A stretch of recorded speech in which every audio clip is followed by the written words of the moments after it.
Welcome back to Just Chattin'.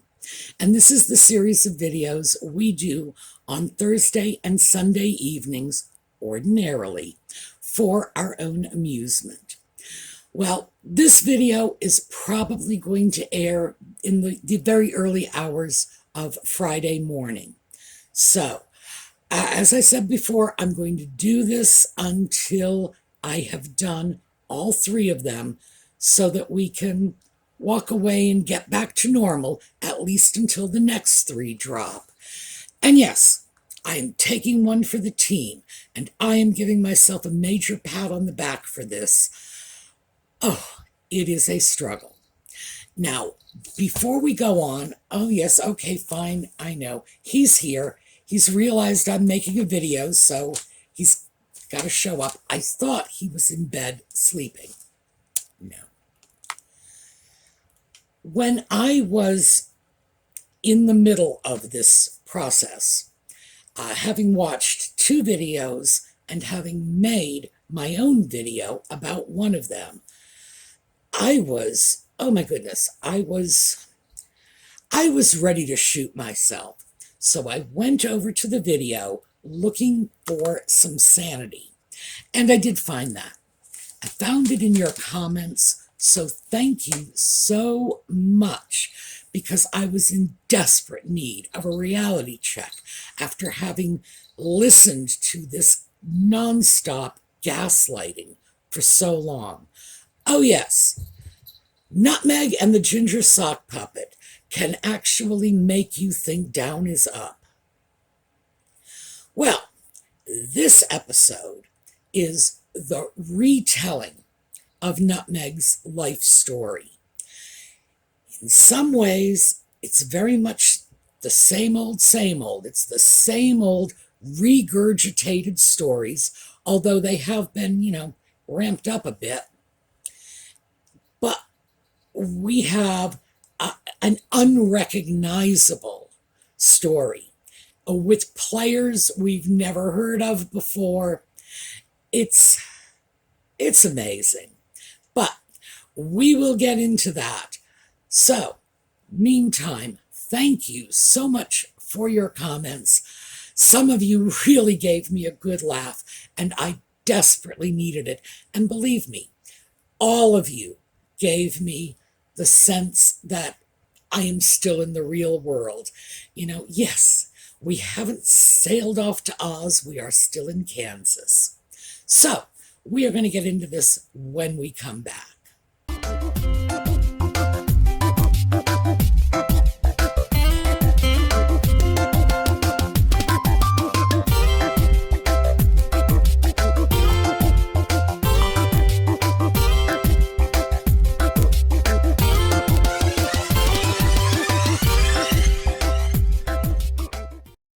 So, episode 2 started off with the same sort of irrelevant opening that episode 1 had. Remember, episode 1 began at an airport with commercial planes coming in. Couldn't figure out why that was, since Nutmeg and the Sock Puppet do not fly commercial with the rest of us proles. This time, it opens up on a car, and they are filming. Someone is filming in the car while they're talking to the driver from the front seat. So apparently it's a driver and a photographer. And they're talking about the paparazzi lying in wait for Nutmeg and Ginger on their trip to New York. You remember that trip where they visited the school and gave them a couple of boxes of vegetables? Yes, that magnificent trip. Now, we all knew they were collecting film footage for something or other. That was no secret at the time. But it was also filmed by the mainstream media. So we know what was going on around them in New York at that time. And they were not being surrounded by the paparazzi. They were not waylaid by scores of photographers and journalists demanding their attention. That just wasn't happening. We saw the films. So, and I can't help but wonder how they propose to gaslight us into believing that happened when we saw for ourselves that it did not. And in fact, very little of this episode is about the New York trip. So again, why is that even in there in the first place? Most of this is about the story of Nutmeg's life pre-sock puppet. And the overall intent of this is that we must all feel that she was a rising star, just a brilliant person, so smart. She keeps pushing that on us, so smart. And she had this fabulous life that she gave up for the sock puppet. Interesting, but definitely not true. So let's take a look at what we have here. Doria is very, very prominent in this episode. And she's more than just prominent in the episode. She is prominent in Nutmeg's brand new life story. In Nutmeg's new life story, Doria did not disappear for 10 years in her childhood, even though it's been very well established that in fact she did. Now, we know this not just from the Tom Bower book, but from all of the interviews from her childhood friends. This seems to be a very well established fact. And according to Nutmeg's many comments about her childhood, Doria is sort of a passing reference. Now, in this new version, Nutmeg lived with Doria, like throughout her entire childhood. During the week, she spent weekdays with her mother and weekends with her father, which I'm sure is news to Thomas Markle and to all the kids that she was with when she was a young girl, because as we all remember from Tom Bower's book, she grew up in Tom Markle's home, and in the afternoons, when she came home from school, it was to friends' houses because Tom was working. And then he would pick her up and take her to the set. Well, she still has the taking to the set thing, but now it's only on the weekends. It was actually very sad to see this. I was very sad for Tom Markle, who raised her. And in this new version of her life story, I think he rated 4 photographs in this episode, just quick pictures of her with her dad. It's all the story of her and her mother. Now, this is completely fictitious.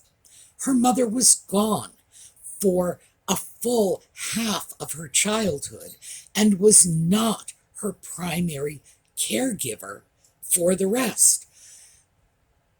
I don't even have an explanation for that. It's just such an obvious contradiction of the established facts. So let's just take a quick look at what was going on. We had, keep in mind, in this video, they're going back and forth in time. It's in some ways very disorienting in that respect. It's not chronological at all. It's a little here, a little there. So it's disorienting and jarring. I suspect that is done in order to hide some of the very obvious inconsistencies in the story. But That's my opinion.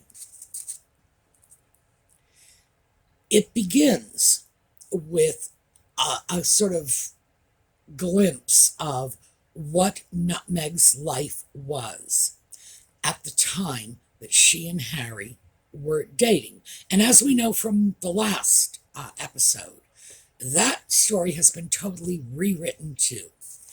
This is her in Toronto, and it starts when she was employed on Suits, and she had this wonderful, fabulous life.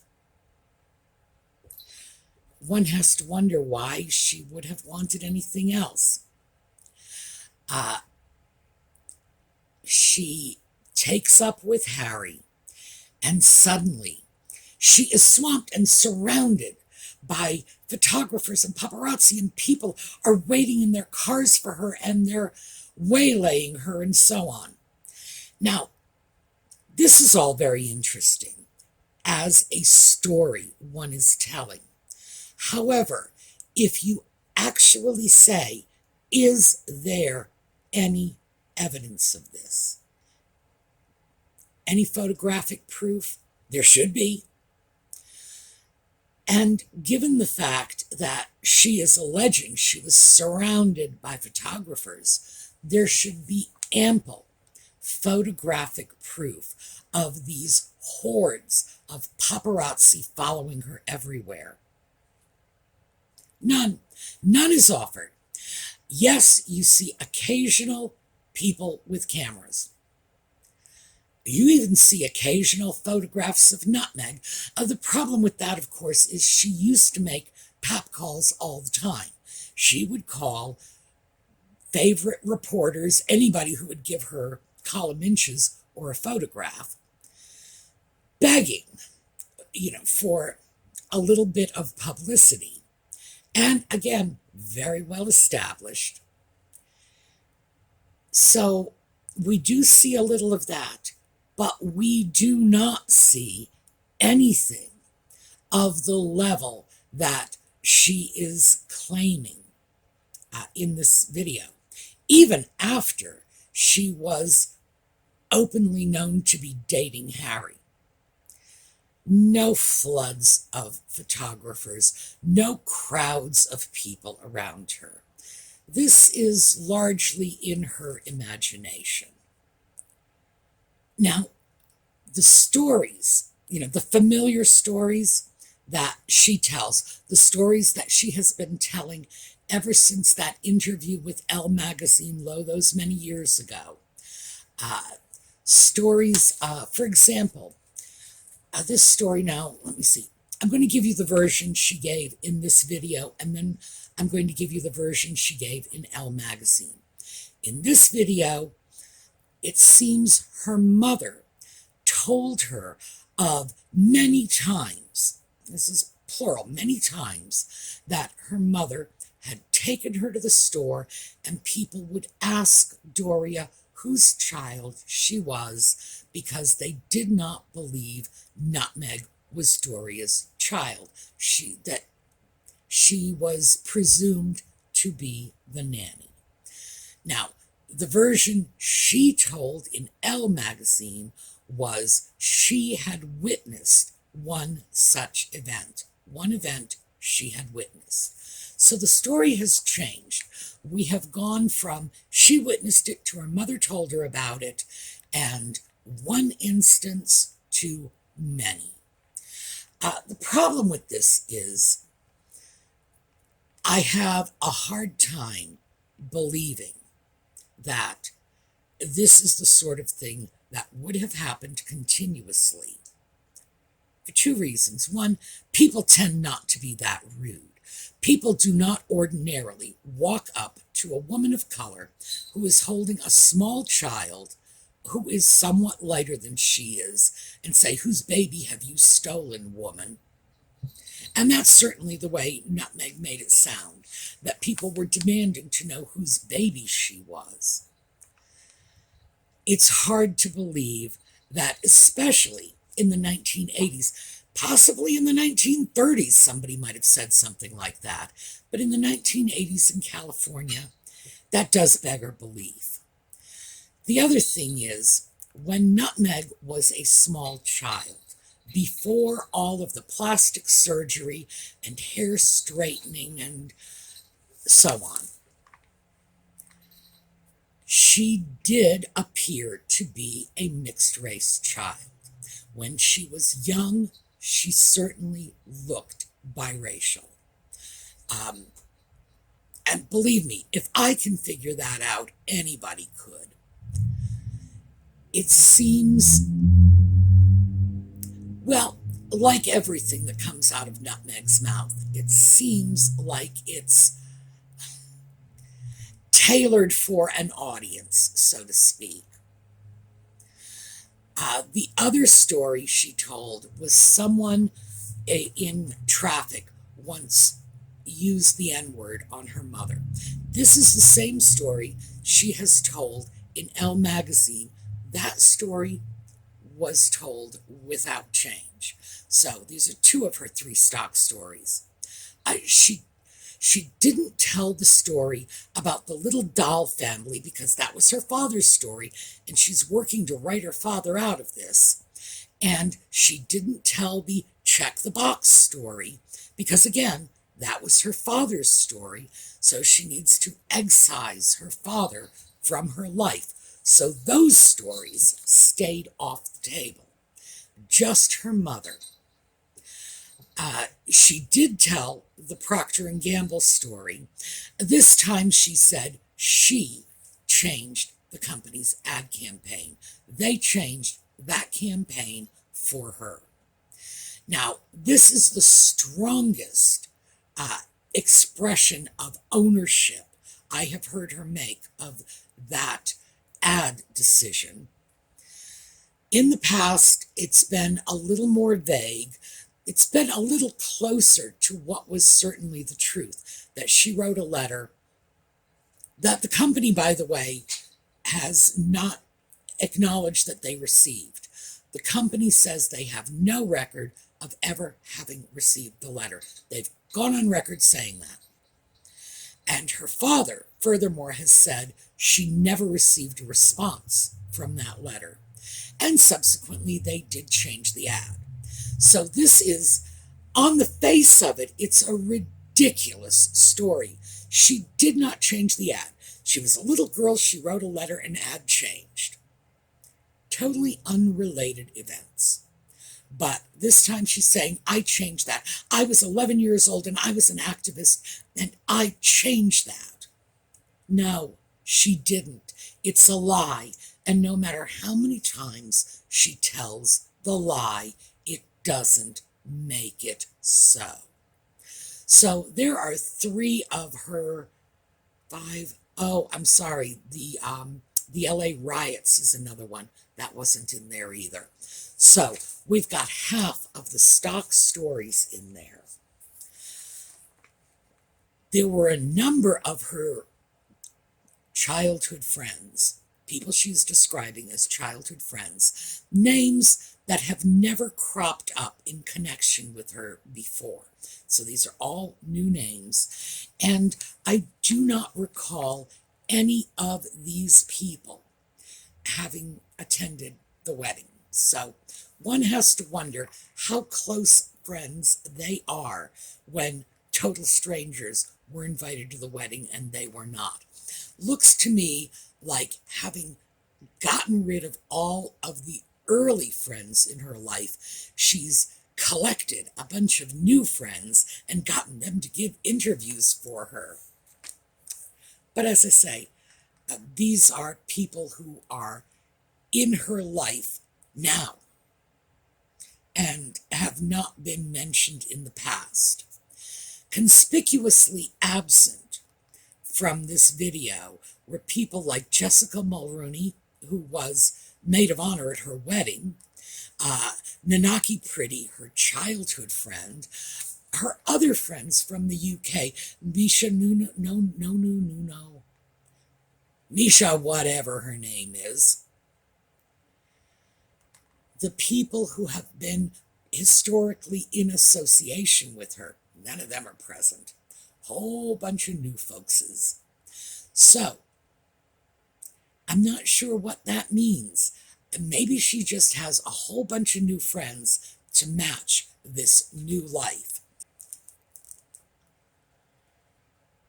She took a trip back to her old school. This was her elementary and junior high school, Little Red Schoolhouse. Visited the principal. I don't know, Old Home Week. It was unenlightening and very inauthentic. It was very typical of what happens when a big celebrity goes back to the hometown they dissed a long time ago, and everybody's so glad to see them. It's like, oh, look, they've come to see us. In that sense, rather typical. But in terms of enlightening, no. The whole thing was, look how grand her life was before Harry. Look how she was hounded by the press. And then we had this veneer of racism thrown over everything. And that didn't wash. The reason for that is they were showing so many clips and headlines, television news programs that were so favorable when she and the ginger sock puppet first got engaged. Isn't this great? Harry's new love, this American actress, all of this wonderfully favorable press. It's great.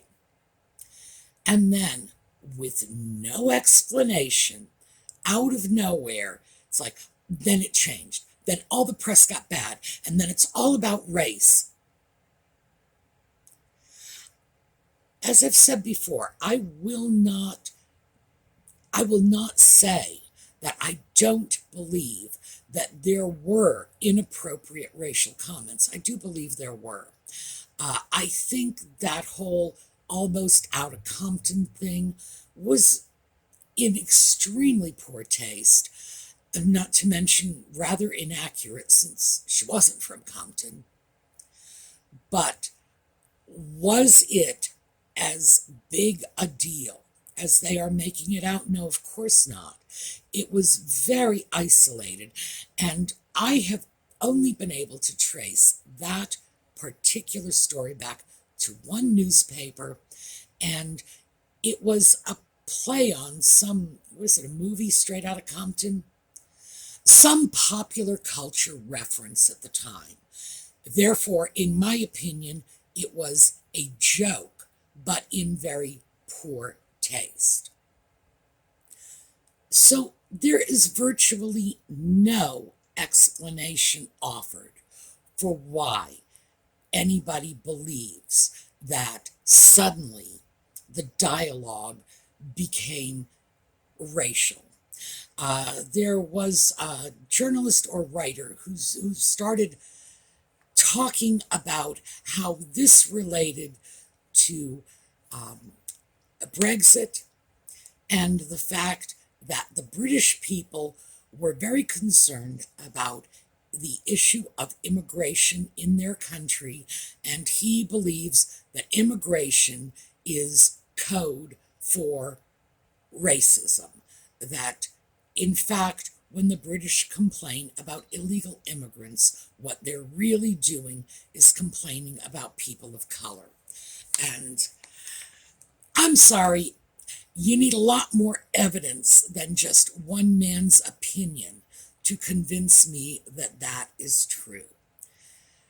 The fact is that Nutmeg and Ginger have this narrative that the people turned against Nutmeg the minute they found out she was a person of color.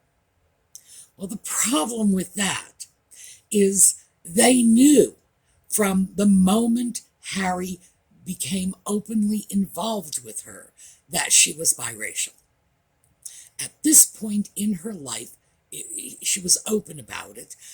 as opposed to, when that was simply something that she was not discussing in years past.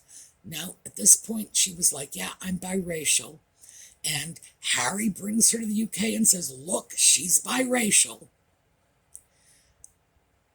This wasn't something that was sprung on the British people independently of Nutmeg herself.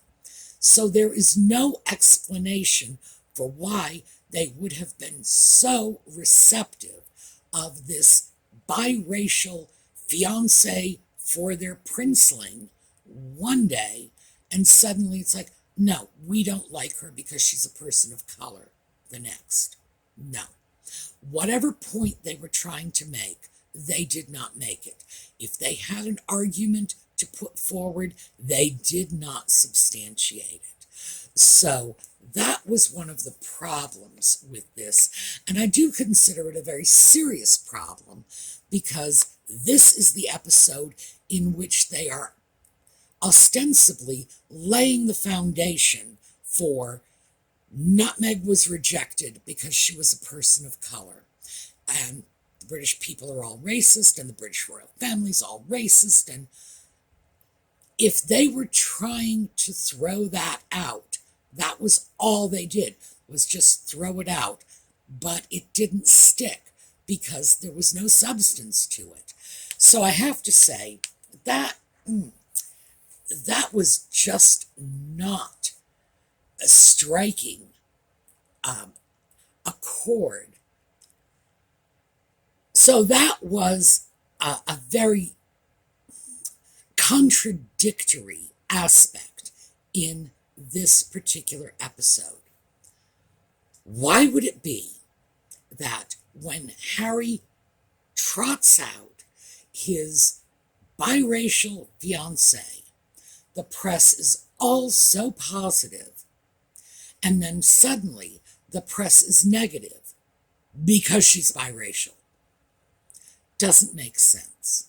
Now, the reality, as we all know, is press became negative over time as her behavior became manifest to the people. Things leaked. All kinds of stories got out there. Now, of course, Nutmeg was upset that the palace didn't clamp down on these stories and say that they weren't true, even though, as we know, most of them were.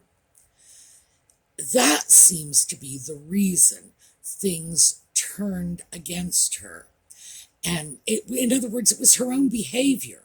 Initially, she had a very positive reception, and she may well have had more press attention than she wanted, although I find that hard to believe given how much press attention this woman demands. How could it have been more? And that is interesting too, because we are talking about a woman who craves attention.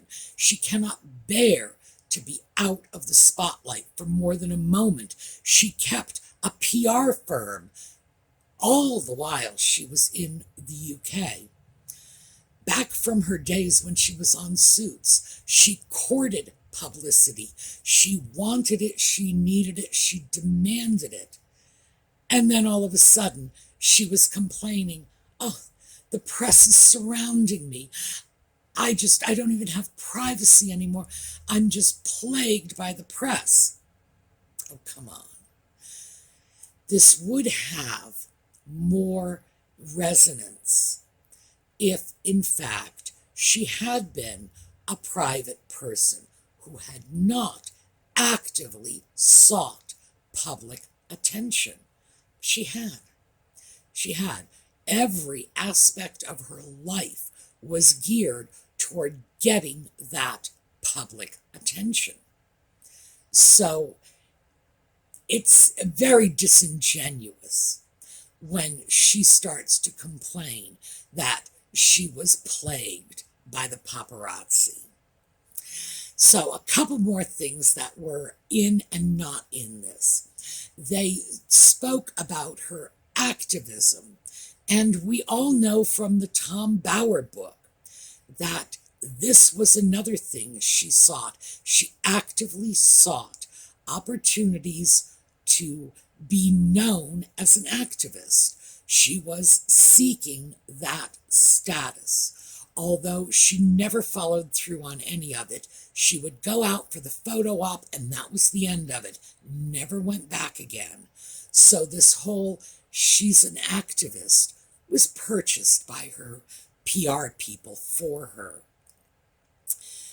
Again, very disingenuous. But let's talk about some of the things that are conspicuously missing. Obviously, her father, well, she couldn't cut him out altogether, but she certainly cut him out in as far as she could. She made a passing reference to the fact that her father had 2 adult children, but never mentioned the fact that she actually lived with Samantha and Tom Jr. Certainly never mentioned the fact that Tom Jr. and Doria have been quite close when Tom Jr. was living with the family. Now, all forgotten. The biggest, of course, is she was married. This is the period in which she was involved with Trevor, living with him for a total of 11 years, I guess, and married to him for 3 of those years. It's rather a huge omission, don't you think? I mean, we're talking about blinking out the primary relationship for 11 years of her life. Not even a mention. Trevor's name does not come up. Trevor never existed. He has been stricken from the pillars and the obelisks. Wow. I mean, this is a complete rewrite. So, let's sum up. What we have is someone who is now claiming to have experienced secondhand racism through her relationship with her mother to a much greater extent than she previously acknowledged. And remember, the previous acknowledgments were when she was a woman in her 30s. So we're not talking about childhood recollections that sifted themselves out more thoroughly as an adult. Oh no, this is not the distant past. This is just a few years ago. So she now has this whole new spin on things. Now she was raised by her mother. She says her parents co-parented, but Tom was not the primary caregiver for any period, according to this news story. Now he was the weekend dad. Major change, definitely not true. We have all of the friends from her early childhood eradicated. We have some new friends brought in, friends that we've never heard of before. We have other friends from later in life, Jessica Mulrooney comes to mind, who are now out of the picture.